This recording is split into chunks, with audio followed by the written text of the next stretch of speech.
I've got my second monitor over here on my right. If you can see that in this monitor here, this is where I'm going to have my Universal Audio console to operate my Universal Audio Apollo unit. I've got an Apollo quad that's got 4 channels of Apollo Unison preamps there with the quad. And I've also got my Universal Audio 610 Mark II, my hardware device, routed through it as well as an audio input. Basically, all my good preamps are here. I'll use Avalon 737 SP. It's a very nice multi-purpose preamp and compressor, very modern pre with a really clean and totally adjustable compression section built right into it. It's also got a really nice EQ section over here, parametric EQ if you want to do that. It's nice because it's all in one box.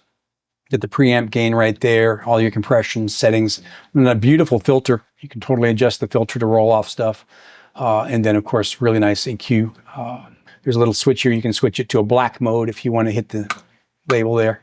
I really like that a lot. I've used the real unit. They're expensive. They're several grand for the hardware unit. I can have 4 of these going if I want with my Apollo.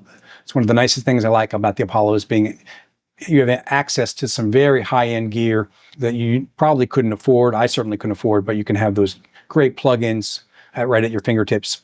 And you can have as many of them as you do Apollo slots. I've got 4, and in addition, I've got the hardware unit coming in on 5.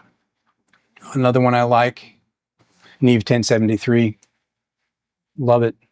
Love it. Use that constantly. The pre's on that sound great. You can really crank them and get it nice and saturated, real gritty sounding. And they've got a nice little EQ built into them, a great little roll off at the bottom, and a fader just to adjust it out so you get a perfect level going out to your DAW. So you can really crank the pre and get some nice stuff happening there, and then back off the fader a little bit. So I love that one. I'm not going to go through all of them, but let me show you a couple of the other ones I like. This one is an older one for Universal Audio itself, the company that makes the LA 610 Mark II that I use. This is basically the same preamp and EQ. It doesn't have the built-in comp like the 610 Mark II does, but the controls on this, they're just like the ones on the hardware unit. Everything's the same.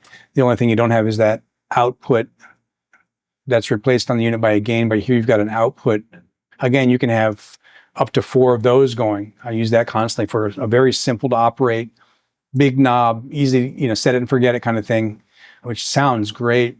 It comes with the Apollo. What doesn't come with it is the one right before it, 610A. This is the A unit, and I think it's from their earliest consoles. Their first mixing board that they made, I think it's one of the first mixing boards ever made, was the Universal Audio, and the company's legacy offers this one, which to my ear sounds even better. You've got more warmth and mojo. It doesn't have the fancy EQ settings that the 610B does. It's just got 2 little clicks on the low frequency. It's a fixed frequency, so you can't do as much with the EQ as you can with the 610B. It has a lot of power to it. It's got some real heft and body to it. I really lean on this one a lot. I'll pull that up if I'm doing a big session. I don't want to be bothered with too much. I'll have 4 of these going, and in addition to the console and my 610 hardware device, and maybe a couple other different things going on, but 4 of these going at the same time is a beautiful thing. Really old school. Nobody makes these consoles anymore. You have to go out and search the parts. A very expensive little module. I won't go all into all the different plugins that I've got from Universal Audio. I love a lot of them. The last one I'll pull up here, it's the Manley VoxBox. This is, I think, a $3,000 or $4,000 beast of a hardware. It's a 3-rack unit device. Let me blow it up a little bit here so you can see it. That's one of the nice things about the, finally, that the Universal Audio family did is make these so you can adjust the size to make them less of a headache to work on. So you can actually blow it up to the size of pretty much to the size of the unit itself. That's about how big the box is if it was in your rack. So it's kind of nice to do that when you're focusing in on a vocal. And then you feel like you're dealing with the real thing. You can set this up if you want to work with your SSL controller.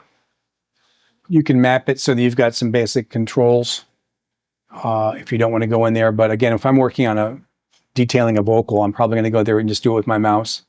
You can also use the mouse wheel for finer increments, right there. Adjusting your gain, your input. Really nice multi-purpose for vocals. You don't have to just use it for vocals. You can use it on any instrument. It's a very high-end preamp, built-in compressor. It's also got a de-esser, which I love, being able to de-ess a vocal. Usually on mix down, I'll do that, but you can also do that on tracking with it. Fits in your Unison pre-slot, so it's like having the real thing on input. You can also use it on mix down, of course. It's got a little output knob so you can fine-tune the output level. And a nice EQ section here. It's a little bit different than most EQs. It's more like the Pultec style EQs. If you're familiar with those, you'll know that you've got a boost and attenuate on the low and the high. But with the Manley VoxBox, it's sort of the same. You've got a low peak and a high peak, and you can raise those. You choose your frequency with this outside knob, and the same on the high. And once you've found the frequency you want to work with, you can bring them up above 0, up to 10. The middle one, though, is the opposite. It attenuates or reduces. And the opposite, you choose your middle frequency and basically scooping out the middle, dipping out the middle. So it's a nice little curve like that. I really like that EQ. You can totally bypass it if you don't want to use it at all. And again, another very expensive hardware device that I have used in more expensive studios but could never afford on my own. So I really like having access to that. And again, if you wanted to have 4 of those puppies going, you could have 4 of those on your session. And, it's like a very expensive studio there. So if you want to take the time to assign it to a MIDI controller, you can set it up to do that as well. So you're really getting your hands in the box. I just like blowing it up nice and big and doing it with my mouse, though. That's plenty for me.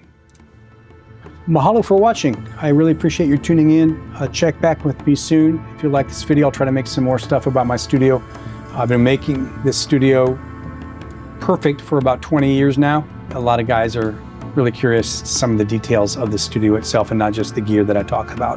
So check back with me soon on that. Thanks for watching. I appreciate your tuning in. And as always, from Hilo, aloha. Shoots them.